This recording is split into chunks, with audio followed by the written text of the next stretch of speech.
Hello student, हम लोगों ने इलेक्ट्रिक चार्जेस एंड फील्ड का टॉपिक स्टार्ट किया हुआ था। क्लास 12 का जो पहला चैप्टर है उसका थोड़ा सा एलिमेंट्री डेफिनेशन हम लोगों ने लिख लिया था। एक बार फिर से रिकॉल करते हैं, फिर हम लोग आगे उसको प्रोसीड करेंगे। ठीक है, तो देखो यहाँ पे क्या था टॉपिक हमारे पास,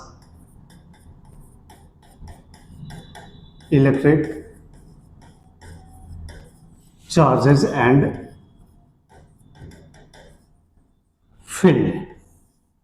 ठीक है, ये टॉपिक है हमारा और इस टॉपिक में हम लोगों ने क्या किया था, स्टार्ट किया था। तो हम लोगों ने सीखा हुआ था लास्ट क्लास में कि चार्ज बेसिकली होता क्या है।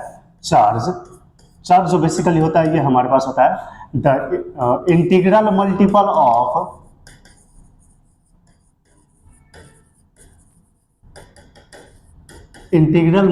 ऑफ इलेक्ट्रॉन्स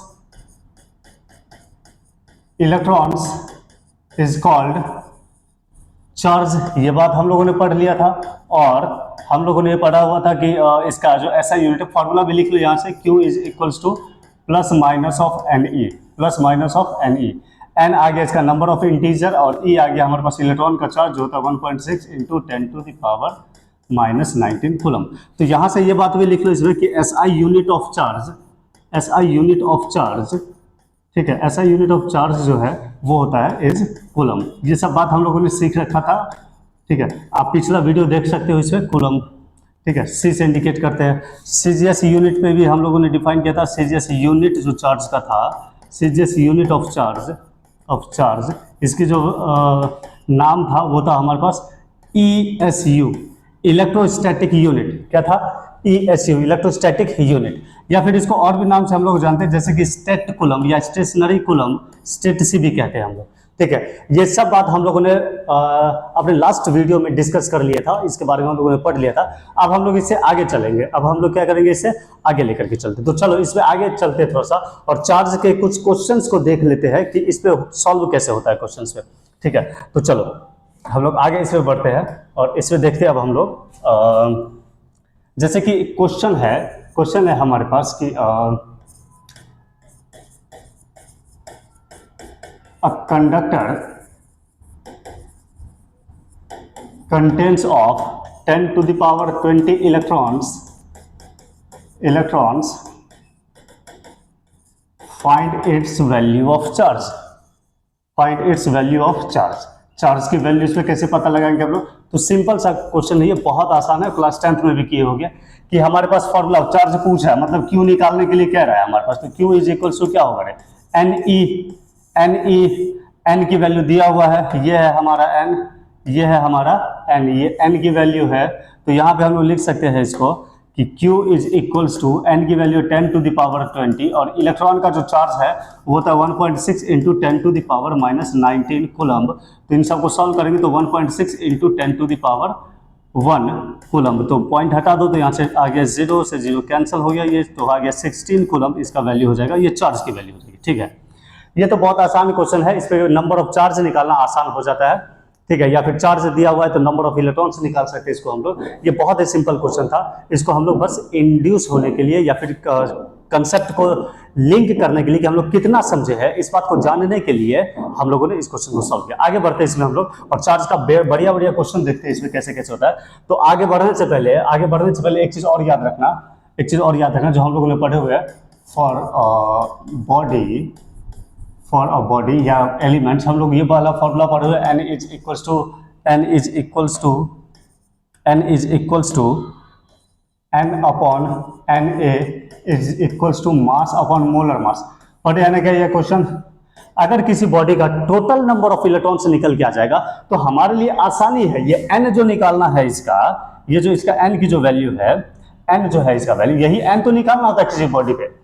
ठीक है, और ये सब बात हम लोग पढ़े हुए हैं। n क्या है हमारे पास? n है हमारे पास नंबर ऑफ मॉलिक्यूल। ये क्या है? Avogadro number.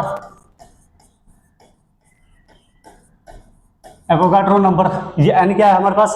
Avogadro number. हमें पता है कि एवोगाड्रो नंबर Na की वैल्यू होती है, वो होती है 6.023 into 10 to the power 23 molecules, यही होता है। ठीक है। m है हमारे पास mass of element, mass of element, और कैपिटल M है हमारे पास molar mass, molar mass. Capital N क्या है हमारे पास? मोलर मास। और N क्या है? Small n। भैया हमेशा याद है ना भाई, थोड़ा सा इसमें ना ये N जो केमिस्ट्री वाले फॉर्मूले से चला है, ये इसको कहते हैं number of mole, number of mole, number of mole. तो और ये तो है नंबर ऑफ इलेक्ट्रॉन्स या इंटीजर नंबर, ये नंबर ऑफ इलेक्ट्रॉन्स, ये है number of electrons, number of electrons. ठीक है, तो इसके एंड में और ये एंड में थोड़ा सा फर्क है, इस बात को याद रखेंगे। कई बार हम लोग जब क्वेश्चन सॉल्व करने लगेंगे तो कैपिटल एन निकाल करके यहीं पे पुट करेंगे, तो Q is equal to plus N, ये कैपिटल एन ई लिखेंगे, तो कंफ्यूज मत होना कि सर कहां से फॉर्मूला आ गया। ये एन बेसिकली कहता है कि कितने नंबर ऑफ मॉलिक्यूल्स है, और उस मॉलिक्यूल, एक मॉलिक्यूल्स में कितने इलेक्ट्रॉन्स होंगे, उससे हम लोग टोटल मॉलिक्यूल्स किसी बॉडी का निकाल सकते हैं और आराम से आगे चल के Q equals to N E put करके चार्ज की वैल्यू कैलकुलेट कर सकते हैं। एक बार ट्राई करते हैं और देखते हैं कैसे सॉल्व होता है इसमें। ठीक है, तो चलो आगे देखते हैं इसमें हम लोग। देखो जैसे कि एक क्वेश्चन है हमारे पास, find the total charge present, total charge present in a cup of water. बताओ भाई, ये है क्वेश्चन हमारा। Find the total charge, find the total charge present in a cup of water. तो हमेशा याद रखना इन सब बातों में, इसके सॉल्यूशन में, कि बहुत सारी चीजें क्वेश्चन में गिवन नहीं है। जो चीज हमें पता होना चाहिए कि एक कप में जिसका मास लेंगे वो है 250 ग्राम। ठीक है, कितना है? 250 ग्राम। इतना ही होबे कर रहा है। अरे दूध लेने जाते हैं तो क्या लिखते हैं हम लोग भाई? 1 लीटर दूध दे देता है तो 4 कप या 4 पौवा उसको कहते हैं, तो 4 पौवा दूध दे देता है। वो आधा किलो देंगे तो 2 पौवा देगा। 1 पौवा मांगेंगे तो वो हमारे पास 1 कप देगा वो। ठीक है, तो 250 ग्राम 250 ग्राम 250 ग्राम 250 ग्राम मिला करके हमारे पास 1 kg का दूध दे देता है हमारे पास। ठीक है ना, तो वो लीटर में रहेगा। हमेशा याद रखना इस बात को। 1 cup equals to 250 gram, 250 gram of water. तो हमें पता है कि वाटर का जो मॉलिक्यूल होता है, वाटर का जो मॉलिक्यूल होता है, वो मॉलिक्यूल बेसिकली कौन सा होता है? H2O। वो मॉलिक्यूल्स क्या होता है? H2O। ठीक है, तो H2O मॉलिक्यूल होता है। तो कहने का मतलब ये है कि ये कह रहा है कि एक कप है, ये मान के चलो एक कप है हमारे पास, इस तरीके से ये कप है। इस कप के अंदर 250 ग्राम पानी है, और 250 ग्राम पानी के अंदर कितने होंगे? ये सारे के सारे मॉलिक्यूल अवेलेबल है इसके अंदर। अरे हाँ कि ना, हाँ कि ना, इतना है कि नहीं, है कि नहीं? बहुत सारे मॉलिक्यूल है। तो हमसे ये पूछ रहा है कि इसमें कितना चार्ज अवेलेबल है, पॉजिटिव नेगेटिव दोनों पूछ रहा है। चार्जेस तो पूछ रहा है इसमें कि कितना चार्ज अवेलेबल है। तो ये रहा हमारे पास कप में, और ये सब हो गया इसके मॉलिक्यूल। ये सभी क्या हो गया इसके? H2O molecule, H2O molecule, H2O molecule हो गया इसका H2O मॉलिक्यूल।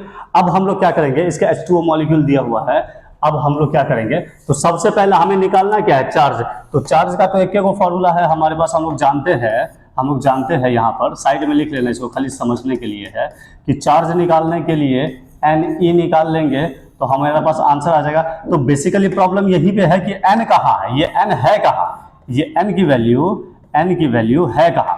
तो पानी तो बहुत सारा है इसमें, 250 ग्राम पानी है। तो ठीक है, तो इस केस में हम लोग क्या निकालेंगे? नंबर ऑफ मॉलिक्यूल्स निकाल लेते हैं। ठीक है ना, नंबर ऑफ मॉलिक्यूल्स निकाल लेते हैं। तो फर्स्टली कैलकुलेट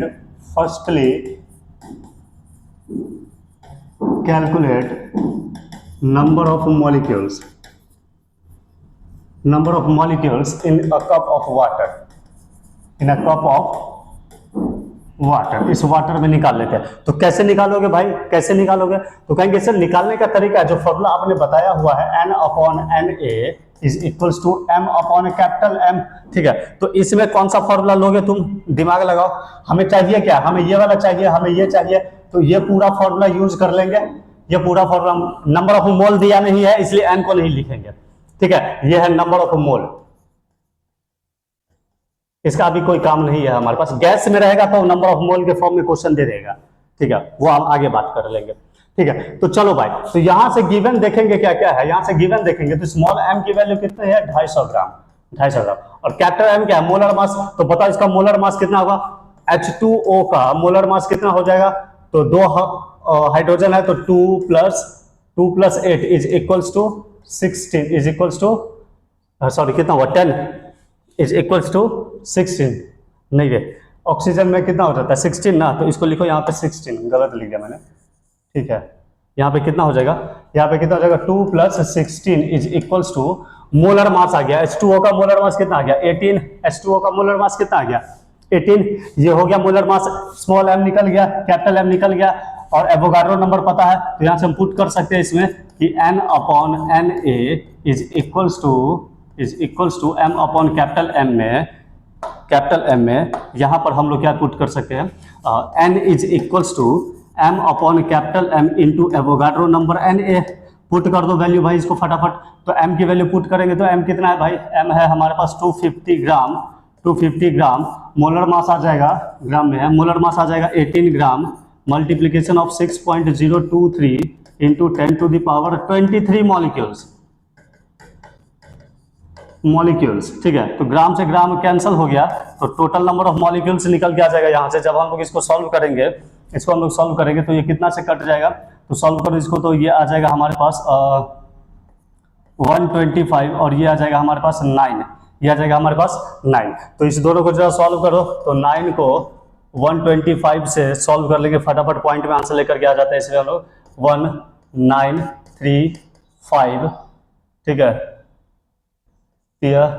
27, ठीक है, ये कितना आ गया 8.0, ठीक है, तो 72 8.0, तो ये आ गया 13.88। तो बहुत आराम से देखेंगे भाई, इसको थोड़ा सा मिटा देते हैं हम यहाँ पे इसको थोड़ा सा हम लोग क्या कर रहे हैं, इसको मिटा रहे हैं, ये वाले पार्ट को थोड़ा सा हम लोग मिटा रहे हैं, ठीक है। तो बचा क्या हमारे पास, ध्यान से देखो, इसमें ध्यान से देखो, ठीक है। तो देखो इसमें क्या बचा हमारे पास, n की जो वैल्यू आई है वो आई है हमारे पास 13.88 इंटू 6.023 मल्टीप्लीकेशन ऑफ 10⁻23, इतने मॉलिक्यूल्स है, मॉलिक्यूल्स प्रेजेंट इन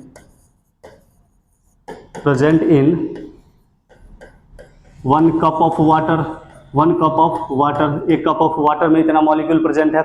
अब एक कप में इतना मॉलिक्यूल प्रेजेंट है हमारे पास, n मिल गया, अब हम लोग बहुत अच्छी बात है, n तो मिल गया, लेकिन अब n तो मिल गया हमारे पास, इतना तो मॉलिक्यूल है, लेकिन इलेक्ट्रॉन कितना है, तो कहेंगे अगर एक मॉलिक्यूल का टोटल नंबर ऑफ इलेक्ट्रॉन्स निकल के आ जाएगा, तो इतने नंबर ऑफ मॉलिक्यूल्स का भी इलेक्ट्रॉन्स निकल के आ जाएगा। तो यहाँ पे लिख लो इसमें कि एक मॉलिक्यूल में कितने इलेक्ट्रॉन्स, तो लिखेंगे number of one molecules for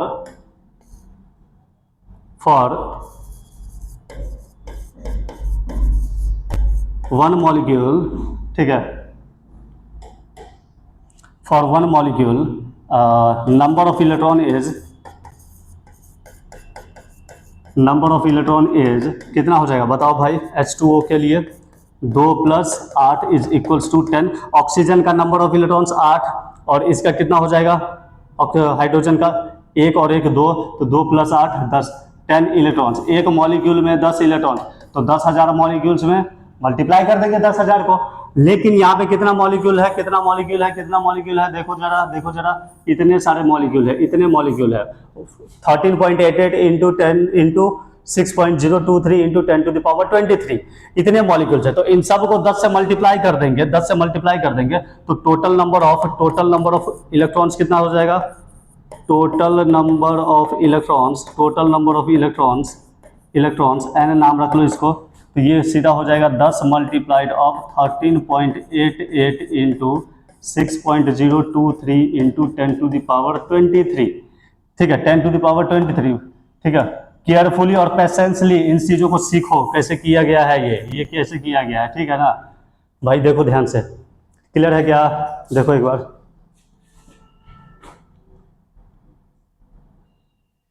पानी के एक मॉलिक्यूल में 10 इलेक्ट्रॉन्स है, तो total number of molecules already इस फॉर्मूला से निकाल चुके हैं हम लोग। इस फॉर्मूला से कैपिटल N है जो टोटल नंबर ऑफ मॉलिक्यूल्स है, तो टोटल नंबर ऑफ मॉलिक्यूल्स यहां से निकाल लिए, कितना निकला, ये सब सॉल्व किए यहाँ पे, तो इतनी वैल्यू आई है इसका 13.88 इंटू 6.023 इंटू 10⁻23 मॉलिक्यूल्स, ठीक है, एक कप पानी में।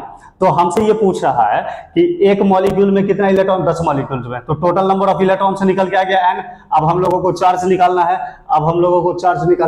तो चार्ज निकालेंगे हम लोग, चार्ज अगर निकालेंगे ठीक है। चार्ज अगर हम लोग निकालेंगे इसका तो आराम से फॉर्मूला में Q equals to N E में पुट कर लेंगे, Q equals to N E में पुट कर लेंगे हम लोग, तो यहां से हमारा चार्ज निकल के आ जाएगा। ठीक है, so charge Q is equals to N e, और n की वैल्यू कितना है भाई, नीचे देखो n की वैल्यू है 10 into 13.88 into 6.023 into 10 to the power 23 multiplication of, अब एक इलेक्ट्रॉन का चार्ज कितना है 1.6 इंटू 10 टू द पावर -19। अब भाई इसको सॉल्व कर लेना। ठीक है, कैलकुलेशन पार्ट को मैं एज इट इज छोड़ता हूं, मैं आंसर कूलम में आएगा, ये तुम्हारा आंसर हुआ, ये तुम्हारा आंसर हुआ।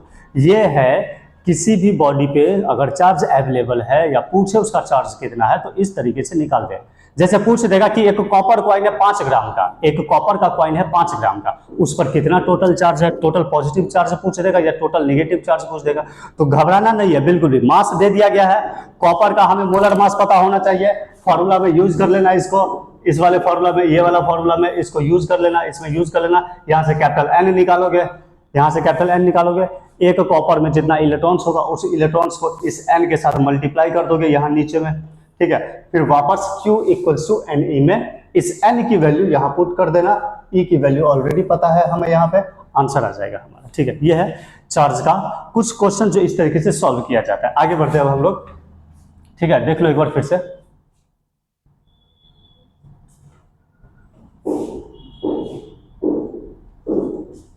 ठीक है,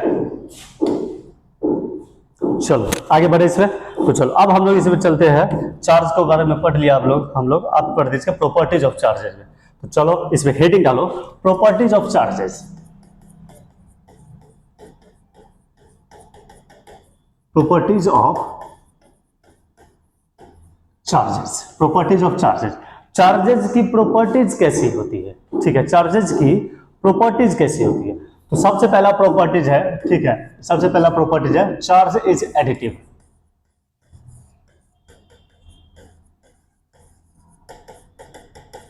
चार्ज इज एडिटिव, ठीक है, मतलब कि charge can add as algebraic sum, algebraic sum. ठीक है, फिर से सुनो एग्जांपल देखो यहां पर, अगर किसी बॉडी के ऊपर, ऑलरेडी हम लोगों ने लास्ट क्लास में बता दिया था कि चार्ज या तो पॉजिटिव हो सकता है या नेगेटिव हो सकता है। पॉजिटिव चार्ज का मतलब इलेक्ट्रॉन की कमी है, नेगेटिव चार्ज का मतलब इलेक्ट्रॉन की बहुत ज़्यादा वैल्यू है, इलेक्ट्रॉन ज़्यादा है उसका, efficiency and deficiency of electron is called charge. ये सारी बात हम लोगों ने लास्ट वीडियो में सीखा रखा था, वहां पे एक बार वीडियो जाके देखना, उसमें समझ में आ जाएगा। ठीक है, तो चलो इसमें हम लोग एडिटिव में क्या करेंगे, अगर हमारे पास कुछ बॉडी पे चार्ज है -2 कूलम, -5 कूलम, प्लस का 10 कूलम, ठीक है, और प्लस का 20 कूलम, तो टोटल चार्ज इसका कितना हो जाएगा? टोटल चार्ज कितना हो जाएगा? अलजेब्रा की तरह ऐड कर लो, टोटल चार्ज इसका कितना हो जाएगा? -2 कूलम, -5 कूलम, +10 कूलम, +20 कूलम। ठीक है, इन सबको ऐड करो, इन सबको ऐड करो, तो ये कितना हो जाएगा? 20 और सॉरी 30 में से 7 गया तो प्लस का 37, प्लस का 37, सही है ना रे? 20 और ये कितना हो गया? नहीं, गलत लिख दिया। ठीक है, 30 में से 7 गया तो हमारे पास कितना हो गया? 23 प्लस का 23 कूलम, ये आंसर हो जाएगा इसका। ठीक है, तो ये कहलाया इसका क्या कि charge is additive in nature. ठीक है, नेक्स्ट लिखो इसमें सेकंड प्रॉपर्टी है इसका क्वांटाइजेशन ऑफ चार्ज।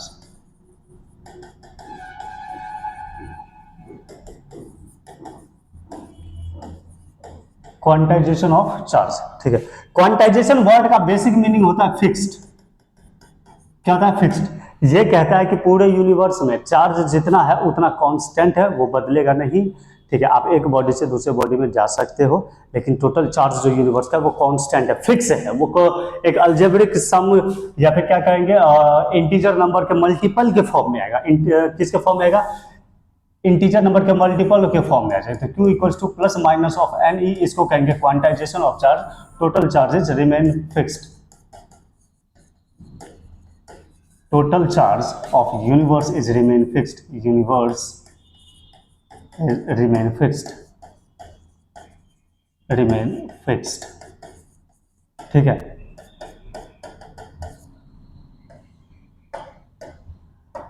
ओके ठीक है। थर्ड प्रॉपर्टीज देखो, इसका प्रॉपर्टीज ऑफ चार्ज में लिखे charges additive, quantization of charge. Next आ जाएगा इसमें चार्ज में हमारे पास conservation of charge.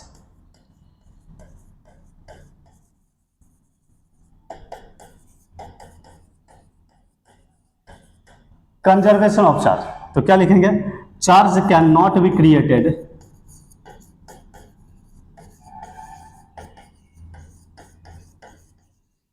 Charge can not be created nor be destroyed, nor be destroyed, ठीक है, can not be created nor be destroyed only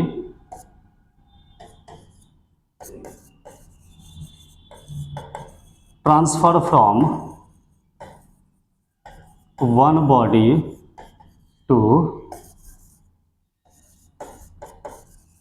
another body, ठीक है। इसको कहते हैं हम लोग कंजर्वेशन ऑफ चार्ज, ठीक है। चार्ज को ना तुम बना सकते हो, इलेक्ट्रॉन को हम नहीं बना सकते हैं, प्रोटॉन को हम नहीं बना सकते हैं, और ना ही हम उसको डिस्ट्रॉय कर सकते हैं, ठीक है, ना ही हम उसको डिस्ट्रॉय कर सकते हैं। हाँ, एक बॉडी से दूसरे बॉडी ये चला जाएगा, हीट में कन्वर्ट हो जाएगा, वापस क्या बोलते हैं दूसरे बॉडी पे ज्यादा चार्ज हो जाएगा, किसी बॉडी पे कम चार्ज हो जाएगा, एक बॉडी से दूसरे बॉडी ट्रांसफर जाएगा, एयर को आयोनाइज कर देगा, फिर बाद में वो आयोनाइज एयर किसी और के साथ रिएक्शन कर ले, तो चार्ज इस तरीके से ट्रांसफर करते रहते हैं।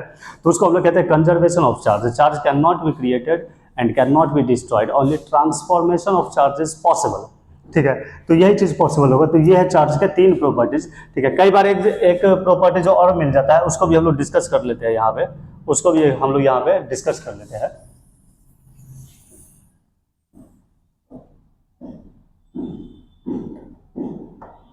ठीक है, जैसे कि फोर्थ नंबर में है charge is invariant, charge is invariant, is invariant, charge is invariant. Charge is invariant का मतलब क्या हो गया, चार्ज इज इनवेरिएंट का मतलब, इसका मतलब ये हो गया कि चार्ज किसी भी रूप में तुम इसको देखो, फ्रेम ऑफ रेफरेंस कैसा भी है, इसकी जो प्रॉपर्टीज है, अगर एक इलेक्ट्रॉन का एग्जांपल लेके समझना चाहते हो तो उसमें ये कहते हैं कि एक इलेक्ट्रॉन का चार्ज है 1.6 इंटू 10⁻⁻19 कूलम। तुम इसको किसी भी फ्रेम ऑफ रेफरेंस में देखो, चाहे तुम एक्सेलरेटेड फ्रेम में देखो, चाहे तुम रेस्ट फ्रेम में देखो, ठीक है, इसका प्रॉपर्टीज कभी नहीं बदलने वाला है। इनवेरिएंट का मीनिंग ही होता है नॉट वेरिएशन। इनवेरिएंट का मीनिंग क्या होता है हमारे पास, नॉट वेरिएशन, नॉट वेरिएशन, किसी भी तरीके का कोई बदलाव नहीं है। तो ये कहेंगे कि चार्ज फ्रेम ऑफ रेफरेंस से इंडिपेंडेंट होता है। फ्रेम ऑफ रेफरेंस का मतलब समझे, देखने वाला ऑब्जर्वर, या तो देखने वाला ऑब्जर्वर खड़ा है, रुका हुआ है, तो वो देख रहा है कि इलेक्ट्रॉन से यहां से वहां गया, या फिर कांस्टेंट वेलोसिटी से भी चल रहा होगा, ऐसे ऐसे ऐसे ऐसे करके, तो भी उस केस में भी चार्ज की जो वैल्यू है वो चेंज नहीं होगी। या कोई लाइट की स्पीड से चलना शुरू कर दे, कोई भी पार्टिकल या मैं या फिर कोई भी ऑब्जर्वर अगर लाइट की स्पीड से चलना भी शुरू कर देगा और उसके बाद भी वो इलेक्ट्रॉन को देखेगा, तो इलेक्ट्रॉन का जो वैल्यू है 1.6 इंटू 10⁻⁻19 कूलम, और उसका जो प्रॉपर्टी है नेगेटिविटी शो करना, वो चेंज नहीं होगा। तो वो चीजें जो चेंज नहीं हो उसको इनवेरिएंट कहते हैं हम लोग, जिसकी वजह से इसका नाम पड़ा है चार्ज इज इनवेरिएंट, ठीक है। तो क्या लिखेंगे, it is independent from the frame of reference, लिखेंगे charge is independent, is independent from the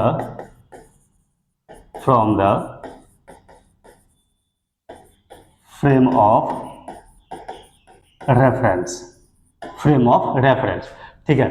charge is independent from the frame of reference, ठीक है। फॉर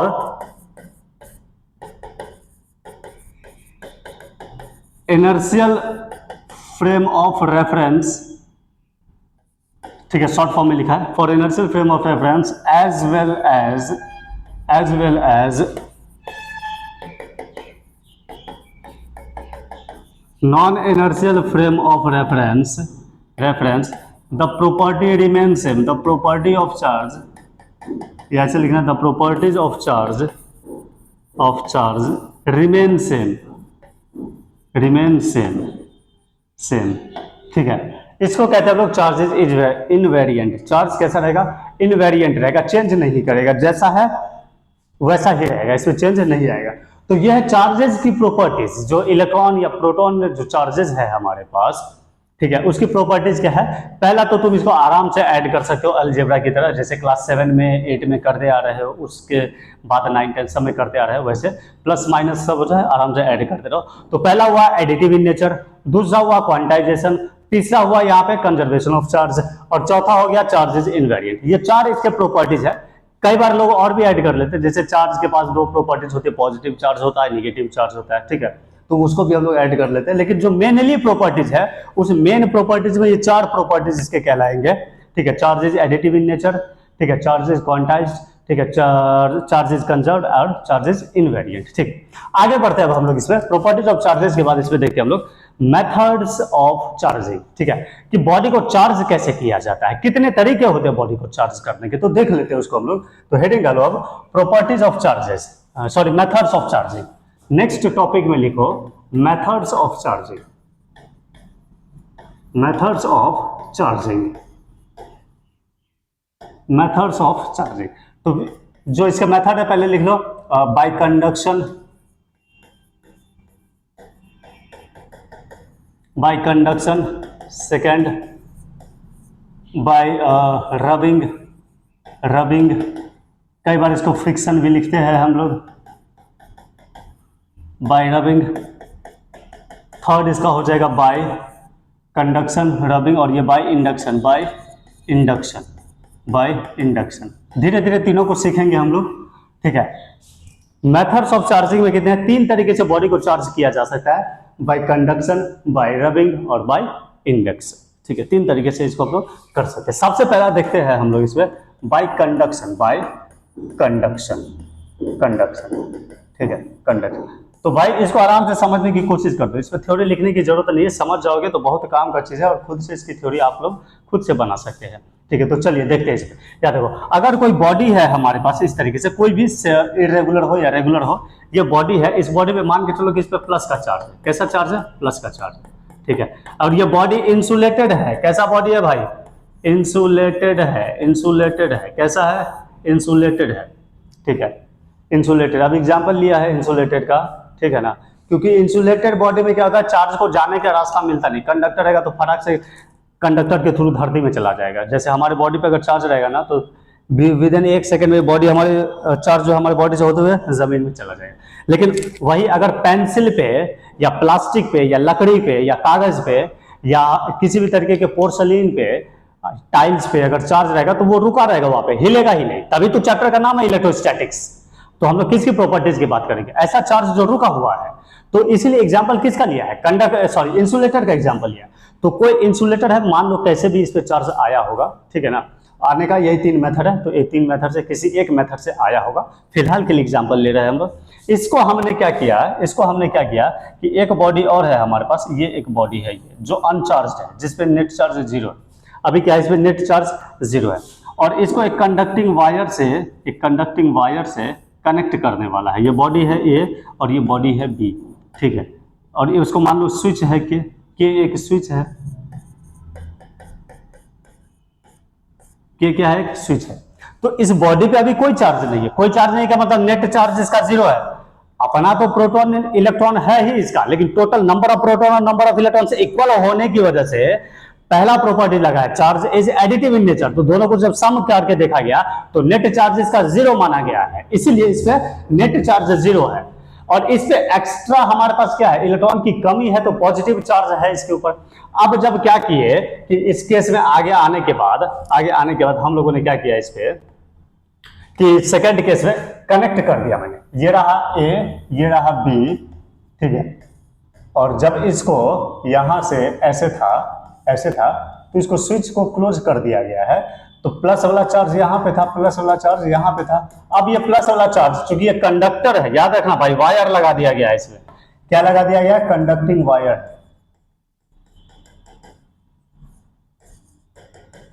या मेटल समझ लो, कंडक्टिंग वायर है। ये भी क्या है, कंडक्टिंग वायर है।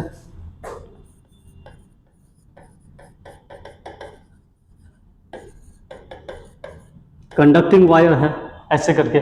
तो जब लगा दोगे तो चार्ज का क्या होगा, चार्ज बेसिकली क्या करेगा, फ्लो हो करके कुछ चार्ज इसके थ्रू पास करते करते प्लस यहां पे पहुंच जाएगा।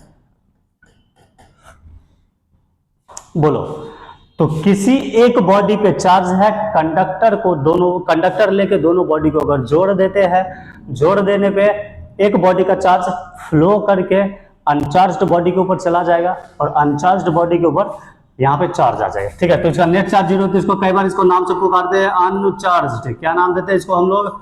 अनचार्ज्ड। अनचार्ज्ड मतलब नेट चार्ज जीरो है, जिसका अभी नेट चार्ज जीरो है, जिसका अभी नेट चार्ज कितना है? जीरो है। ठीक है, तो जब कंडक्टर कनेक्ट किए, बीच में एक वायर ला करके, मेटल वाला वायर ला के कनेक्ट कर दिया, तो पॉजिटिव चार्ज फ्लो करके यहाँ पहुंचा। ठीक है, याद रखना भाई, पॉजिटिव चार्ज फ्लो करके यहाँ पहुंचा है। ठीक है, कोई कंफ्यूजन है इसमें तो बता सकते हो अभी हमें। ठीक है,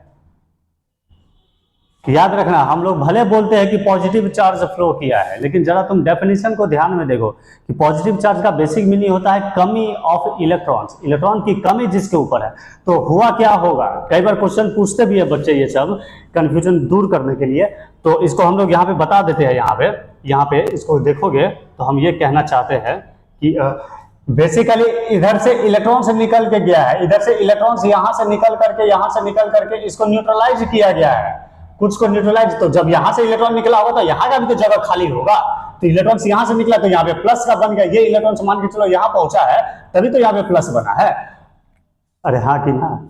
इसी को साधारण शब्दों में कह देते हैं कि पॉजिटिव चार्ज मूव किया है। तो पॉजिटिव चार्ज मूव करने का मतलब ये नहीं है कि पॉजिटिव प्रोटॉन मूव किया है, गलत हो जाएगा। ये प्रोटॉन मूव नहीं किया है, इलेक्ट्रॉन की कमी हुई है।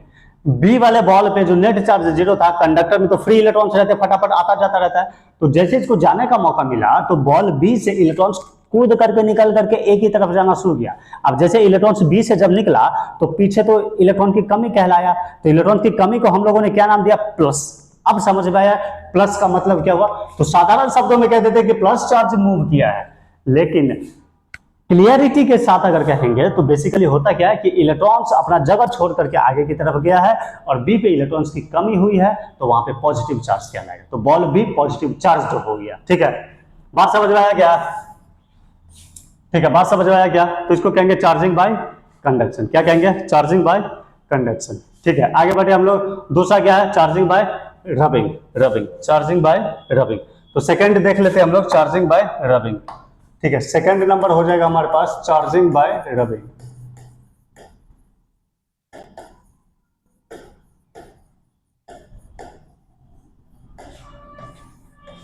Charging by rubbing. ठीक है, चार्जिंग बाय रबिंग। ठीक है, तो चार्जिंग बाय रबिंग में अगर हम लोग देखेंगे तो बेसिकली कहता क्या है कि अगर एक से ज्यादा बॉडी है, एक से ज्यादा बॉडी अगर दोनों आपस में फ्रिक्शन करते हैं या रब करते हैं, तो रब करने की वजह से भी चार्ज क्या होता है?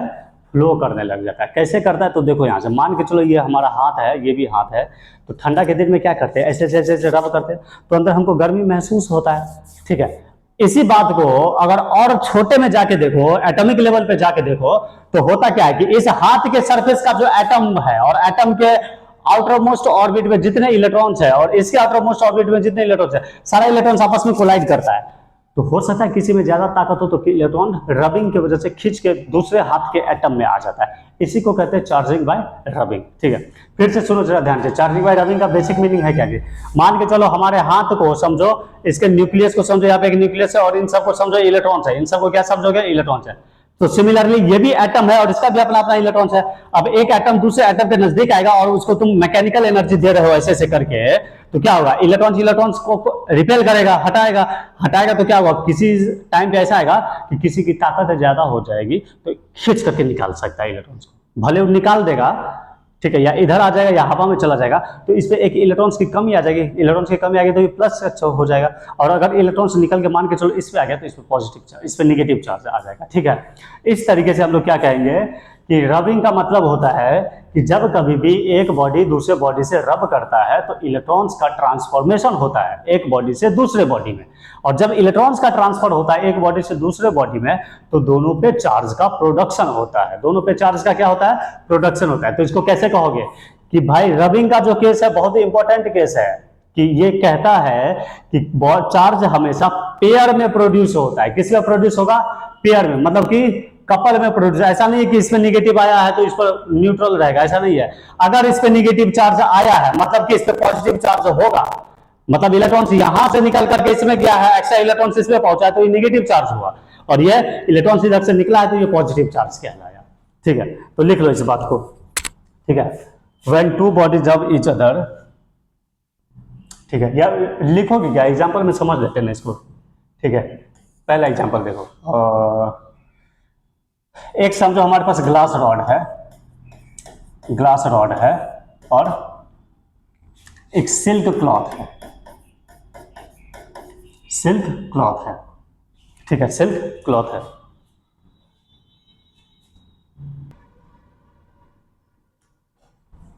ठीक है, तो ग्लास रॉड है और सिल्क है। एक बार देख लो, इसको बना लो।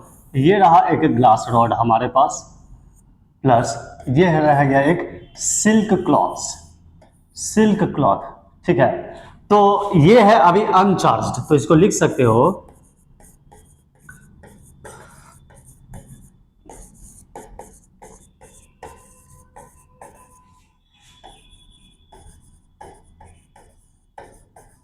Uncharged silk cloth. ठीक है, ये हुआ इसका पहला स्टेप में। ठीक है, पहला स्टेप में। ठीक है, ओके। अगर इसका दूसरा स्टेप देखेंगे हम लोग तो दोनों को रब किए गए। सेकंड स्टेप में क्या किया गया, दोनों को रब्ड किया गया है, रब्ड।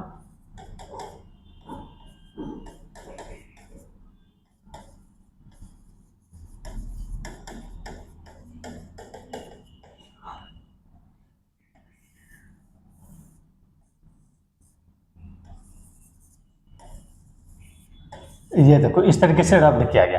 रब्ड कराने के बाद जो देखा गया दोनों पे वो ये देखा गया कि अब जो ग्लास रॉड पे है और सिल्क क्लॉथ जो है, दोनों पे चार्ज आया है, किसी एक पर नहीं आया है, दोनों पे आया है। इस पे प्लस का चार्ज आया है, इस पे उतना ही आएगा माइनस का चार्ज, उतना ही माइनस का चार्ज आएगा, उतना ही किसका चार्ज आएगा, माइनस का चार्ज आएगा। तो इसको कहेंगे पॉजिटिवली चार्ज्ड,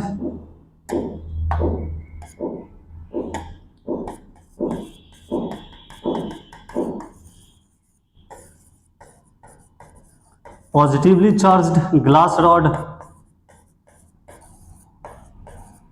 इसको कहेंगे हम लोग निगेटिवली चार्ज्ड,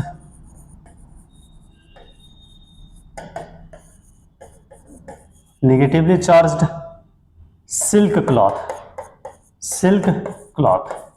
ठीक है, इसको कहेंगे इस तरीके से। ठीक है, तो कहेंगे रबिंग की वजह से ऐसा काम हो सकता है। तो ये पहला एग्जांपल लिया किसका, ग्लास रॉड का और सिल्क क्लॉथ का, ग्लास रॉड का और सिल्क क्लॉथ का।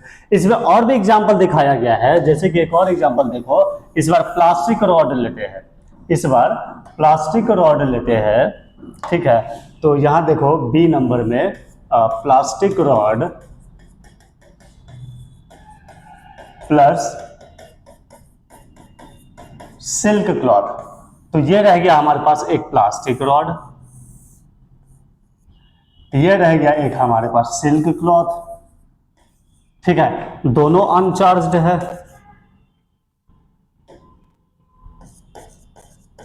दोनों अनचार्ज्ड है।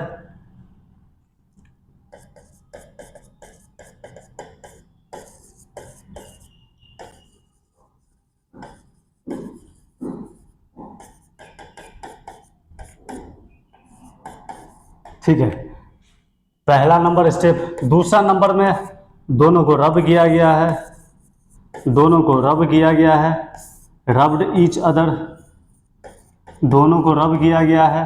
तो दूसरा स्टेप में इसको सिल्क क्लॉथ से रब किया गया है। रब करने के बाद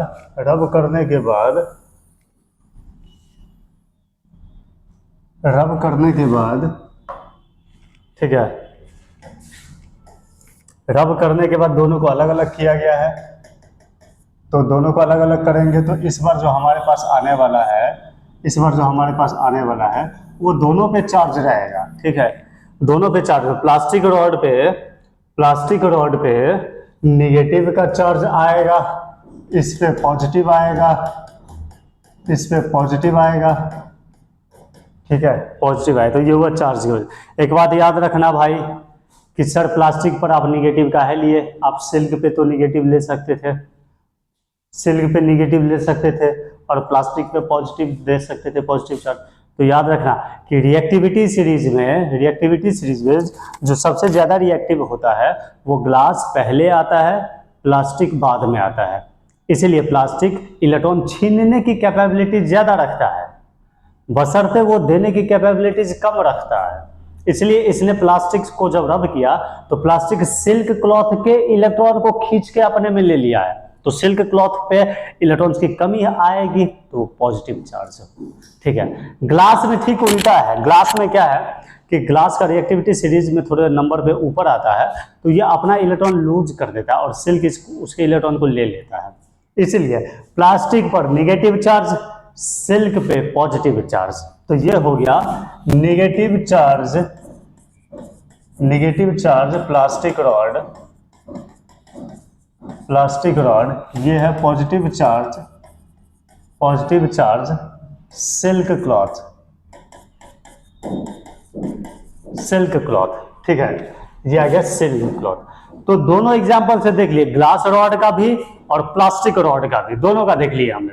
अब एक और एग्जांपल इसमें किया गया कि रिपेल करता है, अट्रैक्ट करता है, वो सब इसी एक्सपेरिमेंट से आया था, तो मैं उसको दिखाता हूं, ठीक है। तो लिखो फर्दर दोनों को टांग दिया गया। फर्दर क्या किया गया है, एक सेलिंग से, ठीक है। तो नेक्स्ट है हमारे पास चार्जिंग बाय इंडक्शन। इसको हम लोग लास्ट क्लास में भी देखा हुआ था लेकिन इसका वीडियो नहीं हुआ था, तो आज हम लोग इसको यहीं पे कवर कर लेते हैं जल्दी से, ठीक है। तो इसके क्लास में हम लोग देखते हैं कि हमारे पास जो इसमें हुआ था चार्जिंग बाय इंडक्शन का बेसिक मीनिंग है हमारे पास क्या, कि जो भी चीज चार्जिंग विदाउट टचिंग, बिना किसी बॉडी को टच किए हुए अगर बॉडी चार्ज हो जाती है तो उसको चार्जिंग बाय इंडक्शन कहते हैं। स्टेप नंबर 1 में देखो, इसमें स्टेप नंबर 1, ठीक है, स्टेप नंबर 1, दो बॉल ले लो, दोनों बॉल अनचार्ज्ड है, बॉल ए और बॉल बी, दोनों बॉल कैसा है, अनचार्ज्ड है, दोनों बॉल कैसा है, अनचार्ज्ड है यहाँ पे, ठीक है, कोई चार्ज नहीं है दोनों पे, दोनों बॉल अनचार्ज्ड है। टच नहीं होना चाहिए क्योंकि थर्ड मेथड है चार्जिंग का बाय इंडक्शन। इसमें एक खाली चीज हम लोगों ने क्या किया है कि एक यहां से एक चार्ज्ड ग्लास रॉड लिए और यहां पर से ला करके पास में खाली रख दिए, सटाए नहीं, इसको टच में नहीं किए। एक चार्ज ग्लास रॉड रखे हैं, ये है ग्लास रॉड जो पहले से चार्ज है, रब करके चार्ज किया हुआ है और पास में रख दिया गया है। इस सिचुएशन में अब क्या होगा, यहां पर इसका नेगेटिव चार्ज आ जाएगा और पॉजिटिव चार्ज दूर चला जाएगा, यहाँ ये दूर चला गया, ठीक है, ये दूर चला गया यहाँ पर, ठीक है। तो ये बहुत दूर रखा हुआ है, अभी इसका कोई लेना देना नहीं है, ये भी बहुत दूर रखा हुआ है। तो देखो पहला स्टेप में क्या करेंगे, दो बॉल लेंगे, ये दोनों का इंसुलेटेड स्टैंड हुआ, ये इसका इंसुलेटेड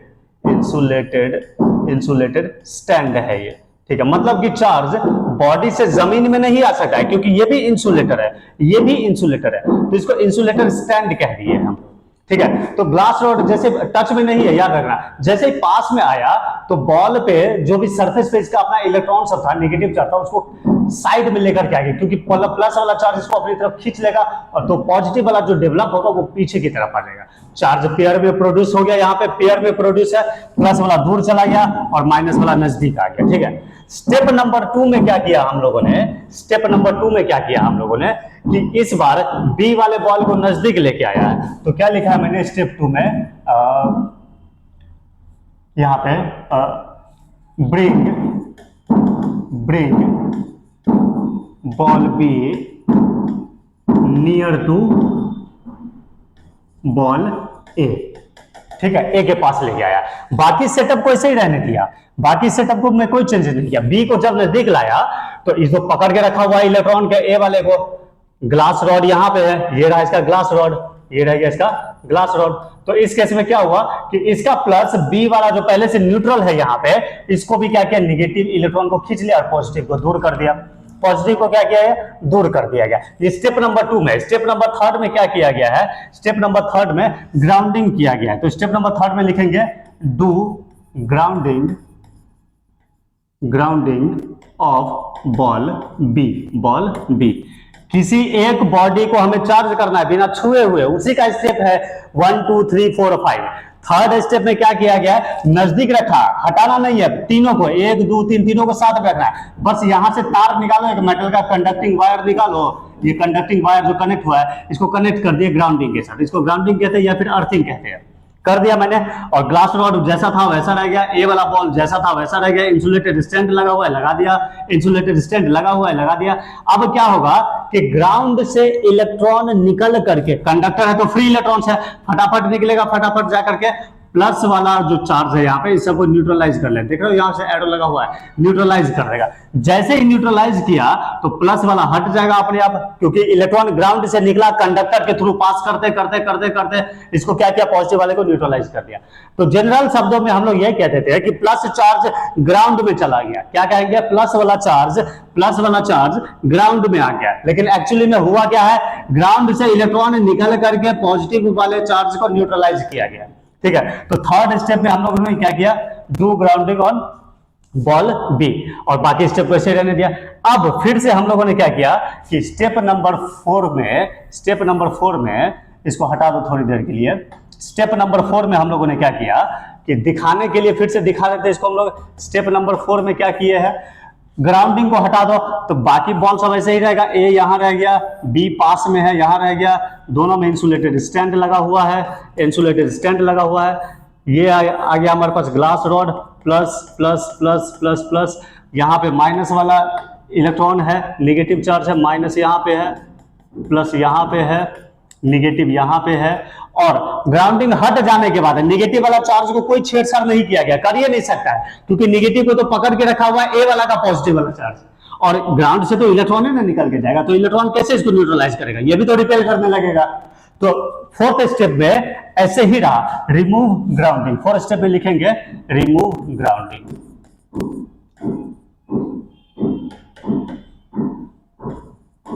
रिमूव ग्राउंडिंग को रिमूव कर दिया गया। ठीक है, यह है स्टेप नंबर 4। थर्ड वाले स्टेप में ग्राउंडिंग लगाया, इलेक्ट्रॉन जाके पॉजिटिव को हटा दिया, कहेंगे पॉजिटिव नीचे आ गया। फोर्थ स्टेप में ग्राउंडिंग को हटा देंगे। फिफ्थ स्टेप में देखेंगे हम लोग, फिफ्थ स्टेट में रिमूव ग्राउंडिंग किया, यहाँ पे दिखा दिया हम लोगों ने फिफ्थ स्टेप में। ठीक है, नेक्स्ट सिक्स्थ स्टेप जो है हमारे पास, दूर कर दो बॉल को दूर कर दो। ए वाला बॉल यहां रह गया अपने ग्लास के साथ, और बी वाला यहां आ गया। ठीक है, क्यों किए भाई ऐसा करने पे क्या हुआ, तो ऐसा करने पे जो इलेक्ट्रॉन यहाँ पे नजदीक में था, अब दूर करने पे पॉजिटिव तो इसको खींच नहीं पाएगा, क्योंकि अब ज्यादा दूर चला गया तो इलेक्ट्रॉन आपस में दूर दूर छितर जाएगा, अपने आप बिखर जाएगा। इतना बिखर जाएगा कि कम से कम रिपल्सन का फोर्स लगे, इतना दूर में रहेगा वो। तो दूर में चला गया तो नेगेटिव फैल गया, इसको कहेंगे आप लोग नेगेटिवली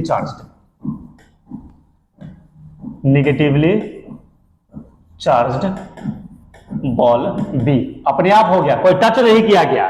तो स्टेप नंबर 7 में समझ सकते हो, remove charged glass rod. Initial में हटा दो, इसको भी हटा दो। अब तो ए वाले में हटा दिया, तो ए अभी भी कैसा है, न्यूट्रल है, लेकिन बी निगेटिवली चार्ज्ड है। यहाँ पे बी कैसा है, निगेटिवली चार्ज्ड है। ये है इसका मेथड्स ऑफ चार्जिंग, जिसमें किसी बॉल को बिना छुए हुए बी वाले बॉल को निगेटिव कर दिया मैंने, कोई टच नहीं किया गया उसको। ठीक है, ये इसका charging by induction method. 3 method है चार्जिंग के, charging by conduction, charging by rubbing या फ्रिक्शन, और तीसरा चार्जिंग बाय इंडक्शन। ठीक है, देखो इसको एक बार,